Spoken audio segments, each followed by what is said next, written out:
It is just good business to think about succession planning well in advance of your retirement. Now, succession planning is a process and not an event, and it's much more than just selling your stock when you retire. It's also about creating value in your company, maintaining the value between now and retirement, and ultimately realizing the value upon your death, disability, and retirement. And joining me is John Vrablic with Tips for Reps. John has worked with manufacturers' reps for 25 plus years in the areas of tax, investment, protection, and succession planning. He is also the Executive Vice President of Advanced Business and Tax Planning for Aspen Creek Wealth. So John, when should business owners think about starting a succession plan? I'll say one word: now. Because the earlier you start, the better you are, and the better planning that you can do ahead of time.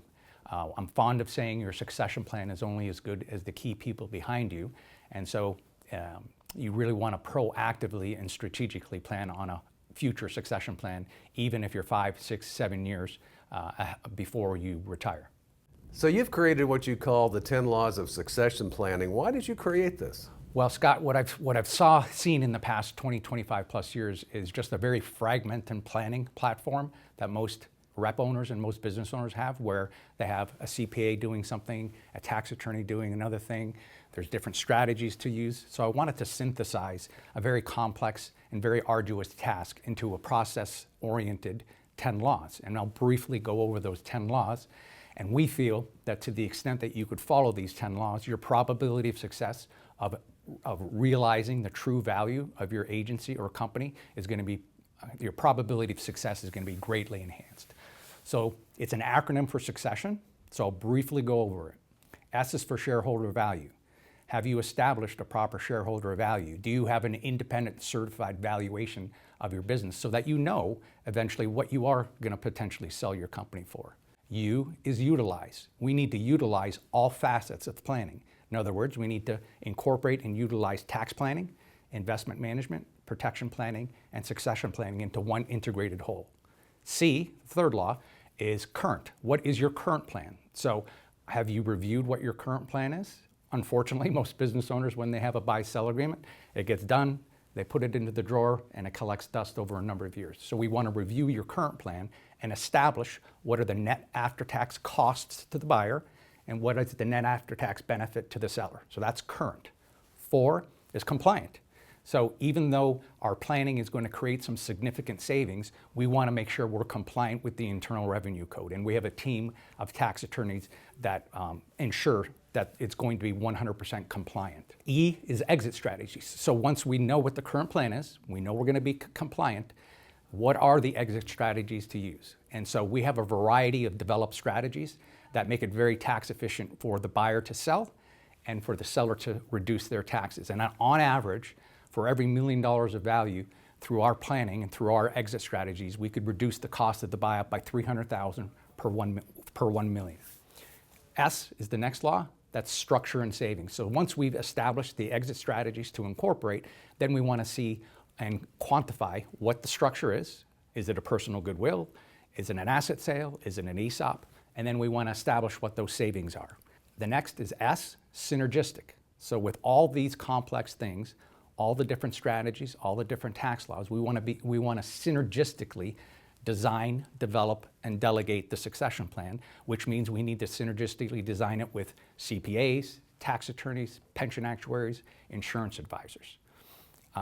EI is insurance. So the next law is what insurance do we need in order to cover the buy-sell agreement, and is the insurance the proper form, and is it the proper amount? O is options. So once we know what the payment terms are, once we know the first law, which is the shareholder value, what are the options for the payments? And there's a variety of ways to make the payments. And then N, the last one, is navigate. Again, a current theme throughout all my 10 laws is how do we navigate? And we need to be able to navigate the different strategies, the different advisors, and the different products that we're going to incorporate. So in this process, who are the key players? Key players are, one is the business owner, business owner's family, and the key employees that are probably going to end up buying out the rep agency or the business. So those are the really key players, and we need to be able to communicate with everybody.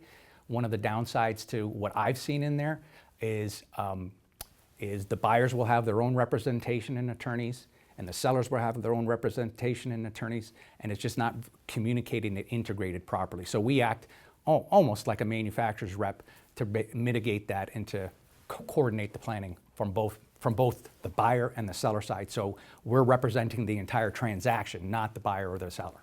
And John, finally, why is it better to hire someone here than just go direct? Because there's just so many pieces and parts to navigate, as I've said. There's different strategies. Should it be an ESOP? Should it be an asset sale? What are the tax ramifications? What advisors do we need to delegate to? As I say, our planning in 3D process is to design a plan, develop the strategies to minimize the taxes, and then delegate it. So if you go direct, it is an extremely daunting task to find the CPA that understands the taxes, the tax attorney that could draft the agreements, an insurance advisor that would understand, a valuation analyst, et cetera, et cetera. So by utilizing tips for reps, we've turnkeyed the entire process to design, develop, and delegate the plan. My guest is John Vrablic in Avon, Ohio. Thanks for watching Retirement News Online.